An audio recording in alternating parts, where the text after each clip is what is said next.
वहीं तक इधर से जाएगा, बस बस। कार का इधर इधर से नहीं, क्या गाड़ी वो उधर से ही जाएगा। हाँ ऐसा करना।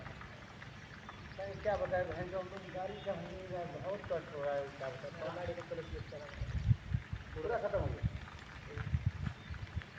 तो क्या करें, पानी पीने का नहीं करें इसमें, तो क्या करें, बारिश का 2 दिन से इधर ही पी रहा है। हम भी तो क्या करें, वही तो करें। बहुत कष्ट होता है यहाँ में।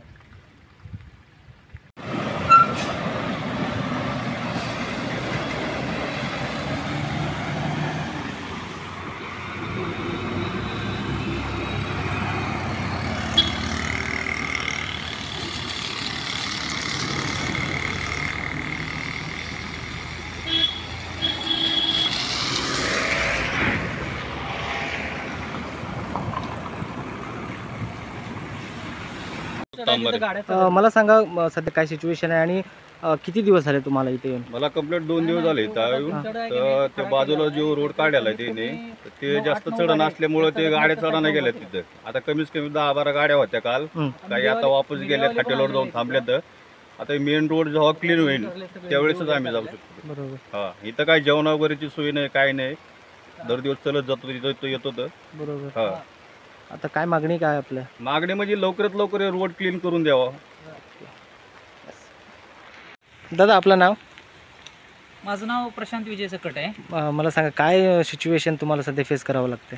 आता जवळजवळ या ठिकाणी आमचा हा 5वा दिवस आहे. अच्छा. 5वा दिवस झाला आहे. आता आमच्या गाड्या थोड्याशा 2014-15 मॉडेलच्या आहेत.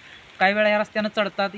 हा रस्ता चांगला केला होता, चढत होत्या गाड्या. पण आता जो बायपास आहे, बायपास जो केला आहे त्या ठिकाणी गाडी काही चढत नाही आहे. तर ह्या 5 दिवसामध्ये ना आम्हाला इथं खायला मिळतं ना प्यायला मिळतं. इथून जवळजवळ 1-2 किलोमीटर पाठीमागं पेरण्यामध्ये जाऊन तिथं चालत जावं लागते. गाडीला रस्त्याला कोणी तर थांबवत नाही आहे. अवतार असा झाला हा, तुम्ही आता बघू शकता हा अवतार कसा आहे तो.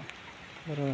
या ठिकाणी आम्हाला इतकं प्रॉब्लेम फेस व्हायला लागला. इथं ना टॉयलेटची सोय आहे, ना बाथरूमची सोय आहे, ना आंघोळीची सोय आहे. बरं हे जाऊ दे, हे आम्ही फर्स्ट प्रायोरिटीला देतो. निदान माणसाला जेवायला 2 टायमाला खायला तरी मिळायला पाहिजे आहे. तर माझी हंबली रिक्वेस्ट आहे CM साहेबांना इथल्या, की तुम्ही त्वरित ड्रायव्हर लोकांच्या अडचणी समजून या रस्त्याला, तुमच्या गोवा स्टेटमध्ये यासाठी एकमेव हा रस्ता आहे. या ठिकाणी महाराष्ट्रामधून जर यायचं असेल तर एकमेव हा रस्ता आहे. तर माझी हंबली रिक्वेस्ट आहे गोवाकरांना, की तुम्ही हा रस्ता तेवढा होता होईल तेवढा लवकर क्लिअर करून घ्यावा. आता आमच्या प्रॉब्लेम काय आहे ते फक्त इथं आम्हालाच माहीत आहे.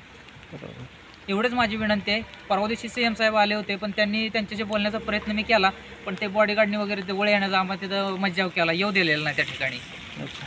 तर आमचं एवढंच म्हणणं आहे की होता होईल तेवढ्या ॲज पॉसिबल होता होईल तेवढं लवकर एवढं रस्ता क्लिअर करून घ्यावा. निदान एक लेन तरी चालू करून द्यावे ड्रायव्हरना येण्या जाण्यासाठी.